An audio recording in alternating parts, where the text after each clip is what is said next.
is making a decision that obviously has done them plenty of good the last few times they did it, and that's involves the family making themselves the CEOs of this company, driving this thing into the ground because they obviously are doing such a bang up job. The French publisher announced the co-leaders of this strange new entity will be in charge of turning Assassin's Creed, Far Cry, and Rainbow Six into bigger successes, something they clearly needed help doing, potentially saving the rest of the struggling company in the process, or ejecting like an escaped pod with the broader mother. Which there's two parts of Ubisoft now. There's the point that works on the games that make the money, then there's the whatever the fuck else you own part where they kept the rights to literally every other game they own. Don't know why they split into two companies, like that shit was ever gonna make sense, but whatever. And the even bigger success is potentially saving the rest of the struggling company in the process. It's not. If the ship is gonna sink or not. Or ejecting like an escape pod, however you pronounce that, was already in charge of Ubisoft Montreal, Ubisoft's biggest development leader and its sprawling network of studios, and the one which, along with Ubisoft Quebec, has long led the production on Far Cry and Assassin's Creed, including this year's Assassin's Creed Shadow. Charlie Guillemot and had previously beat what? Charlie Guillemot had previously be co-studio head. I'm assuming they said been co-studio head of Owlet, which was making small mobile games for Ubisoft, like those examples, but returned earlier this year as Tencent deal took shape. Asked about charges of nepotism over the appointment, which is what I'm feeling because nepotism has benefited Ubisoft so much recently. This is what their response was. Hold on. Let's see what their response is to beat the Nepo baby charges. I completely understand where it comes from, and I want to be clear about it. Yes, I am a son of the previous Guillemot that was the CEO in charge, but that's not something I hide from. My appointment isn't only about family ties. Sure, it got me in the door and it's going to be the thing that keeps me in the door, but it's about what Ubisoft needs at this moment. I've spent the last decade building experience both inside and outside of Ubisoft. Experience of Ubisoft and Ubisoft games hasn't been good for more than last year. Leading teams, managing brands, and navigating change in a fast-moving industry. I also made the conscious choice to step away when it made sense to learn to grow elsewhere. Just because you grow, that doesn't mean you grew enough into something that will benefit that CEO role.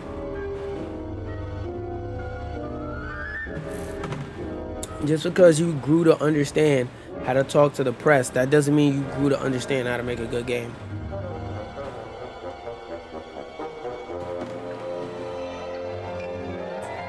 Shit, look at Splitgate. The founders of that game grew to understand game design and how to lead their team into making an amazing game. That don't mean he was good at PR.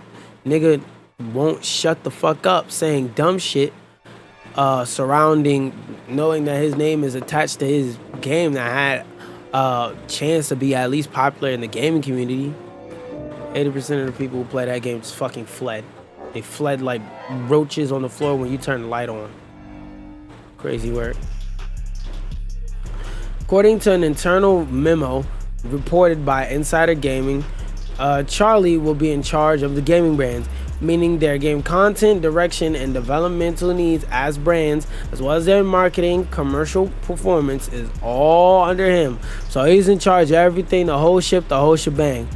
We'll see. Maybe his leadership will be a bit better than his father. Maybe his pops was like an old nigga that was older than he should have been and a little bit backwards thinking for the position that he's in. And maybe he'll bring a new flavor to what's coming on now.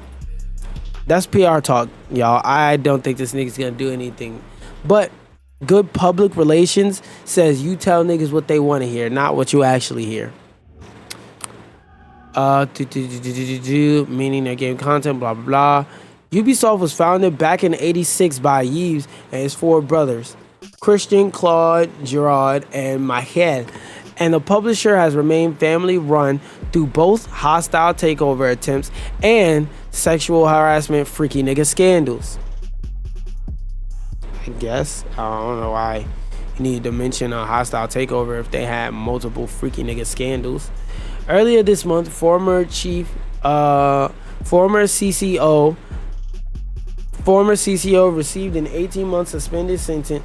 Basically, there's some higher-ups in Ubisoft that were legally found responsible of doing some freak nigga shit. Meaning, basically, if they weren't millionaires, those niggas would be in jail for like 10 years for being freaked the fuck out ass niggas. The company is set for a quiet year ahead after it delayed the next entries in several of its biggest series, such as Far Cry and Ghost Recon, because they switched leadership in a major way. So now their new leadership needs to look over those games and say, are we excited with what y'all might have been excited with what y'all got coming out, but let us run this shit through our circuits and see if we are excited. In addition to upcoming Assassin's Creed spin-offs and sequel, Ubisoft is also doubling down on remasters. The first is expected to be a reissue. Okay, yeah. So the only thing they got coming down the pipeline is a Black Flag remaster, whatever you want to call it.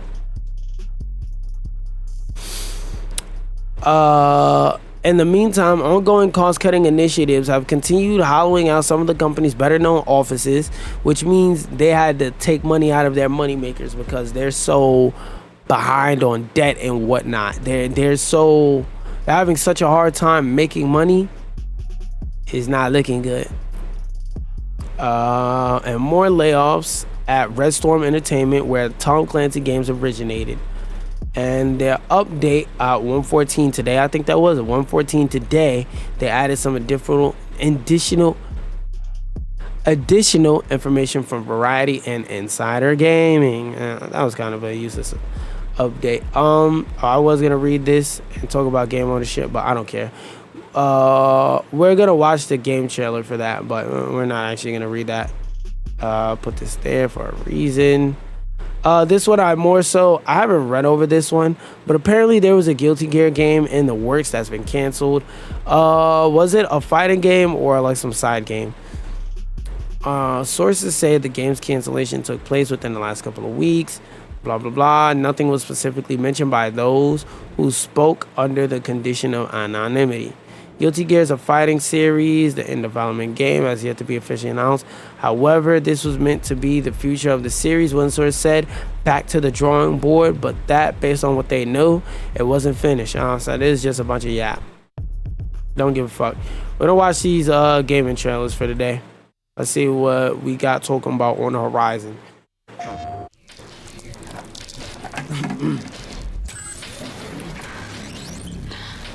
The ship is dying. How we gonna fix it? Way out of here. Okay, I like the character designs already. It looks realistic yet cartoony at the same time. I like the coloring too. It pops in a way that makes it look interesting without trying to throw a bunch of colors in your fucking face for no reason. Oh, I thought it said eat the oopsie. I was about to say, nigga, what you mean by that?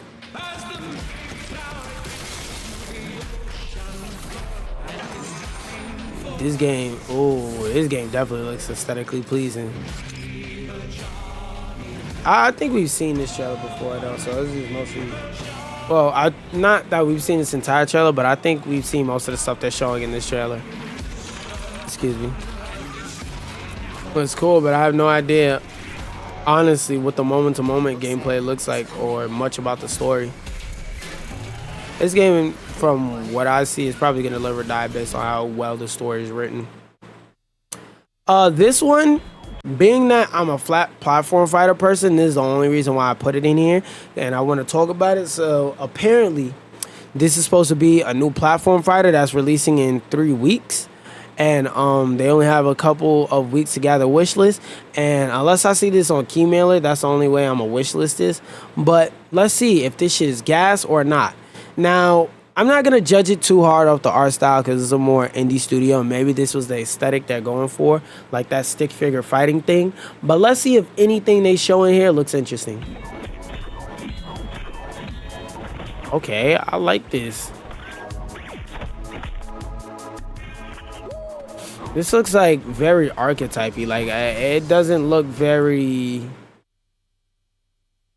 I'm at a loss for what words I'm looking for, but this feels like the game ass game. Like it doesn't feel unique because I can already tell we're gonna have one Zona Archer character, gonna have another nigga with a big sword. So unless this game has some amazing, like I'm talking fighting with Smash Ultimate levels of amazing, fighting with Nick All-Stars level of amazing game design, I don't see why I would ever touch this shit. But we'll keep watching.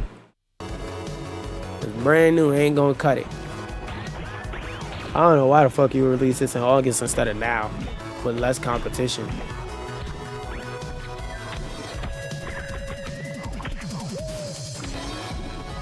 Back netcode.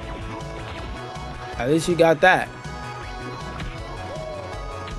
Training mode, that's cool, but that's kind of like an expectation at this point, really.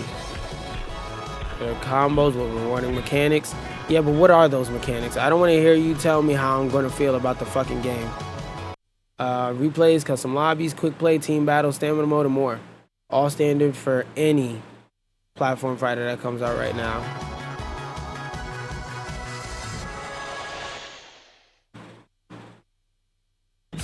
I'm not gonna lie, I won't be playing this shit because I'm the platform fighter guy and I'm gonna play any and every platform fighter. Well, I'll probably play this off stream by myself and like a year after it gets released and is like $1.07 on Steam. But in terms of if I'm rushing to play this, no.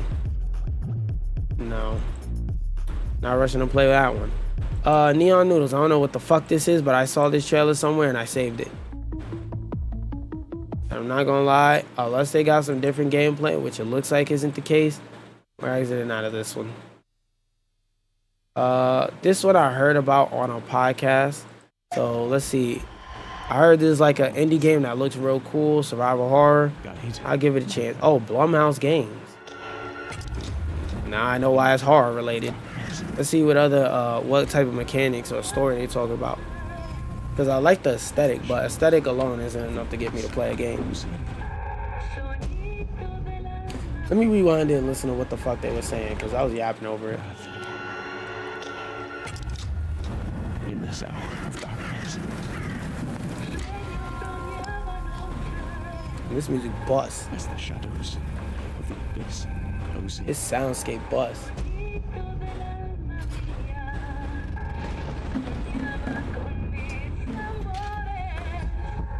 Your sacred light. Banish them. I swear to God, if this VR, I'm actually lose my fucking mind. Cause this game looks really fucking cool. Is this PS5? Coming to PS5 later this year. Okay. So it is like a standard controller game. Let my flesh turn to ash. Okay, got a gun, so satisfies one of my criteria. Either gun or bow. Or a pain Glock. Oh, you gotta use your own blood to make bullets? That could be an interesting mechanic. Hold on. Especially if it fucks with your, like, your tankiness, your sustainability. That could be interesting. Consumed in your flames. For all eternity. Now. And forever. I don't care too much about the story. I want to see, is there a gameplay trailer? Because it says it's coming to PS5. I assume that means it's already out. Yeah,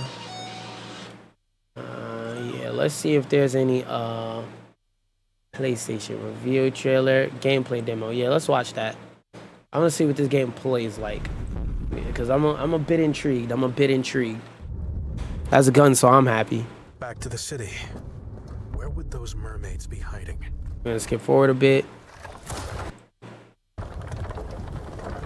Enemies are kind of moving slow as shit.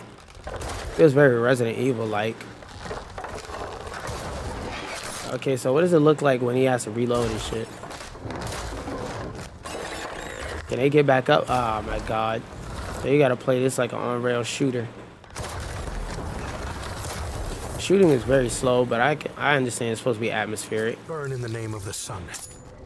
Oh, so every time you reload, you gotta use your health to reload? That's interesting, because that's some... See, this is what I'll be talking about. You don't have to do anything crazy. You just gotta do something that piques my interest. Because basically, it's making it a 50-50 as to whether I want to fight or not.